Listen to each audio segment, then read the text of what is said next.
இந்த படத்துக்கு கிரியேட்டிவ் ப்ரொடியூசர்னு என் பேர் இருக்கிறது எனக்கு தெரியும். நான் இந்த படத்துல இன்வால்வ் கிரியேட்டிவா எனக்கு தெரியும், கிரியேட்டிவ் ப்ரொடியூசர்ன்ற டைட்டிலோட இன்வால்வ் வந்து இப்போதான் தெரியும் எனக்கு, இங்க வந்துதான் தெரியும். மதி வந்து is a very a man with a lot of self respect.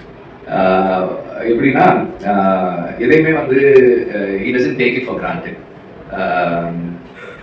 அவங்க வீட்டில் வந்து அவங்க அப்பா அம்மாவுக்கு வந்து அவன் இன்ஜினியரிங் படிக்கணும்னு ஆசை, அதனால இன்ஜினியரிங்க்கு ஜாயின் பண்ணி 4 வருஷம் காலேஜ் போனான்.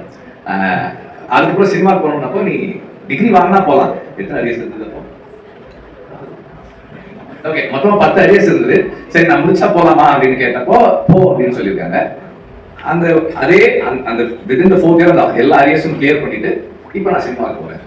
ஓகே சரி, he could have come and asked me to work with him. அப்போ என் கூட வேலை செய்யறேன்னு சொல்லி இருந்திருக்கலாங்க. ஆனால் அப்படி சொல்லலை. ஒரு படம் வெளியே போய் வேலை செஞ்சுட்டு அதுக்கப்புறம் ஒரு நாள் வந்து ஆனால் ஒரு ஷார்ட் ஃபிலிம் எடுத்துருக்கேன், அதை பாருங்க அப்படின்னு சொல்லிட்டு அது நான் நல்லா எடுத்துருந்தா உங்களுக்கு ஃபீல் பண்ணா என்ன நீங்கள் சேர்த்துக்குங்க அப்படின்னு சொல்லி கேட்டாரு. அந்த ஃபிலிம் வந்து அந்த ஷார்ட் ஃபிலிம் அது பொல்லாதவன் முடிச்சு அந்த போஸ்ட் ப்ரொடக்ஷன் டைம் நினைக்கிறேன். ஜிவி ஸ்டுடியோவில் தான் நானும் டிவி தான் பார்த்தேன். பார்த்துட்டு எனக்கு பிடிச்சிருந்தது, நல்லா இருந்தது. அதில் ஆண்ட்ரூ நடிச்சிருந்தாரு.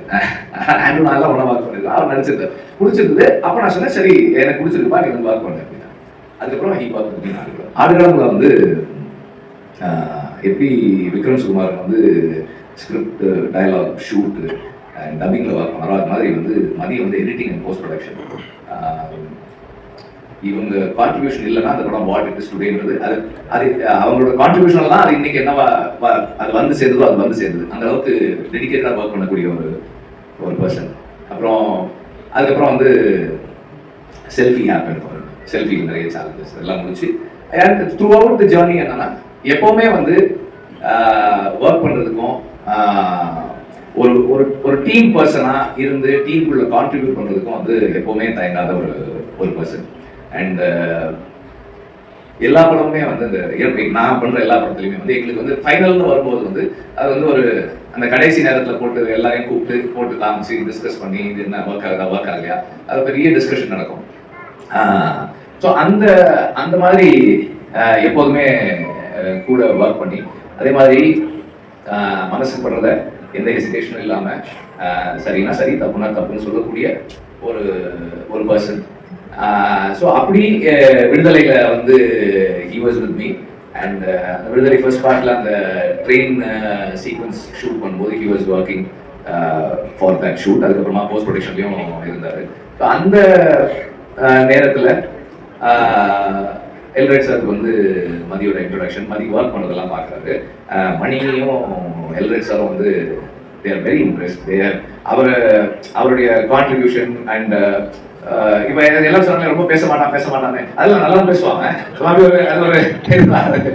என்ன பேசணுமோ எப்போ பேசணும் அதெல்லாம் கரெக்டாக பேசுவாங்க, அதெல்லாம் ஒன்றும் இல்லை. So the way he carries himself, the way he puts across his thoughts, அது வந்து எல்ரைட் சாருக்கு ரொம்ப பிடிச்சிருந்தது.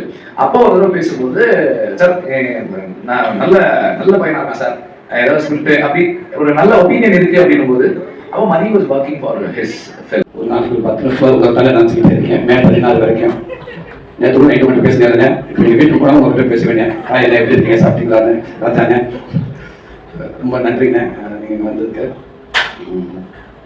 இன்னைக்கு என்னோட படத்தோட முதல் நிகழ்ச்சியை வந்து ஆரம்பமே வந்து இவ்வளோ பிரம்மாண்டமாக இவ்வளோ ஃபர்ஸ்ட் லுக் போஸ்ட் வெளியிட்டு இவ்வளோ பிரம்மாண்டமாக இருக்குது. நான் உண்மைக்கு நான் பிடித்து வச்சுருக்கேன், ரொம்ப சந்தோஷம். எத்தனை மேடைகள் இருந்தாலும் நான் திருப்பி சொல்கிற மாதிரி தான் இருக்கும், இருந்தாலும் சொல்கிறேன். இது எல்லாத்துக்குமே காரணம் அன்னை வெற்றிமாறனை மட்டும்தான். எல்லாத்துக்கும் தெரிஞ்ச விஷயம். நான் இதை மீறி நான் அதை எதுவும் என்னால் சொல்ல முடியாது. ஏன்டா அதுக்கு முன்னாடி நான் லைஃப் ஒன்று இருந்துச்சு. கண்டிப்பாக சுசீந்திரன் மூலமாக எல்லா இயக்குனரும் நல்ல இடத்துல கொண்டு வச்சாங்க. அதுக்கப்புறம் இன்னைக்கே இப்படி ஒரு இடத்துல முன்னாடி என்னை வச்சிருக்காங்க. அவர் நம்பிக்கை அது சாதாரண நம்பிக்கை இல்லை. அவர் கூப்பிட்டாங்க எல்லாரும் ஒரு ரெடியாக இருக்கிறப்ப என் மேலே நம்பிக்கை வச்சு இருந்ததுக்கு ஒரு படத்தை கொடுத்து இன்னைக்கு இத்தனை மீடியா முன்னாடி இவ்வளவு ஒரு பெரிய படத்தில் கொண்டாந்து வச்சிருக்கிறப்ப அதான் அந்த ஏவி நான் இப்போ தான் பார்க்குறேன். மரியாதை எனக்கு கேட்டேன், அதை காட்டவே மாட்டேன். இல்லை நீங்கள் அங்கே வந்து பாருங்க, அந்த உட்காந்து பாருங்கன்னாரு. உட்காந்து பார்ப்போம் எனக்கு மாதிரி ஆயிடுச்சு. ரொம்ப ரொம்ப நன்றிங்க, ரொம்ப சந்தோஷங்க. அதே நேரத்தில் பெரிய பொறுப்பை கொடுத்துருக்கீங்கண்ணே. கடவுள் புண்ணியத்தில் ஒன்றுமே இல்லாமல் வந்து எதுவுமே இல்லாமல் அங்கே கிட்ட ஓடி ஏதோ படத்தை கடந்து ஏதோ பெயிண்ட் அடிச்சு பிடிச்சிக்கிட்டு வந்துட்டேன். வந்து சத்துக்கு மீறி சம்பாதிச்சிட்டேன் சினிமா மூலமாக. போதும் போதும், இதுக்கு மேலே எனக்கு பிடிச்ச படங்கள் பண்ண போதும், பணத்தை அதிகமாக பண்ண அவசியமே இல்லைண்ணே. அதனால அப்பப்போ எனக்கு பிடிச்ச படங்களை சர்வே பண்ணுற அளவுக்கு இந்த கலைத்தா இறைவன் என்னை வச்சிருந்தா அதுவே எனக்கு பெரிய பாக்கியம்னு நான் நினைக்கிறேன். ரொம்ப சந்தோஷங்கண்ணே. எல்டர்குமார் அண்ணே அண்ணன் வெற்றிமாறன் மாதிரி அதை பற்றி சொல்ல தேவையில்லை. அது ஒரு தொழிலாக பார்க்காம ரொம்ப பிடிச்ச ஒரு பேசனா அதுக்காக எவ்வளோ வேணாலும் மெனக்கட்டுறாரு, எவ்வளோ தூரத்துக்கும் போவாது. இப்போ கூட இங்கே பேசிட்டு இருக்கிறப்ப இந்த படத்துக்கு என்னெல்லாம் மெனக்கறணும் அப்படின்ட்டு ஏகப்பட்ட அந்த எக்யூப்மெண்ட்ஸ் பேரெல்லாம் சொன்னார். பட் எனக்கு எதுவுமே தெரியல. சிரிச்சுக்கிட்டே சூப்பருங்கண்ணே சூப்பருங்கண்ணே சூப்பருங்கண்ணே ஆமாம் அதை விடக்கூடாதுண்ணே, அந்த எக்யூப்மெண்ட் சொல்லக்கூடாது அப்படின்னு சொன்னேன். எங்கேயாவது ஒரு இடத்துல என்ன எக்யூப்மெண்ட் கேட்டிருந்தாலும் வந்து பிரேக் ஆயிருக்கும். சரி இப்படியே படத்தில் கொண்டு வரல, அதனால ரொம்ப மகிழ்ச்சியாக இருந்துச்சு எனக்கு. அதே பிடிச்சா அதை விடவே மாட்டார். இந்த ஏவிக்கு அவ்வளோ மெனக்கெட்டிருக்காரு. ரொம்ப ரொம்ப திருப்பியும் இதான் நியாயமும் கூட. ஒரு விடுதலை படத்து மூலமாக வந்து இவ்வளோ பெரிய எனக்கு அதிகாரத்தை கொடுத்து மறுபடியும் நான் உங்கள் படத்தை வந்து நிற்கிறேன். இதுதான் எனக்கு ஒரு மிகப்பெரிய நியாயம் கூட. ரொம்ப ரொம்ப சந்தோஷங்க. இதை விட எனக்கு சந்தோஷம் எதுவுமே இல்லை. திருப்பி உங்ககிட்டே வந்து நினைக்கிறது எனக்கு அவ்வளோ ஒரு சந்தோஷங்க. அதுக்கும் வெற்றி என்னன்னா விடுதலைக்கு அப்புறம் கருணும் அதுவும் எனக்கு வெற்றிமாறன் மூலமா அவருடைய பங்களிப்பு நிறையா இருந்துச்சு. அண்ணன் எனக்கு ஒரு நல்ல ஒரு கூடவே எனக்கு சப்போர்ட் பண்ணிட்டு இருந்தாங்க. எதுவாக இப்போ நான் பண்ணியிருக்க மாமன் கூட அந்த கதையை போய் நான் எனக்கு சும்மா எப்பவுமே சொல்லுவேன். சொல்கிறப்ப நான் ஓகே சொல்லி இந்த கதை நல்லா இருக்கு, இன்னைக்குள்ள சூழலுக்கு இப்போ ஒரு ஃபேமிலி இது இப்படி கதை கண்டிப்பாக தேவையில்லாத பிடிக்கும். சில விஷயம் இப்படி இதை எடுத்துக்கிட்டு பண்ணால் கண்டிப்பாக இதுவும் நல்லா வரும் அப்படின்னு ஒரு நம்பிக்கை கொடுத்தாரு.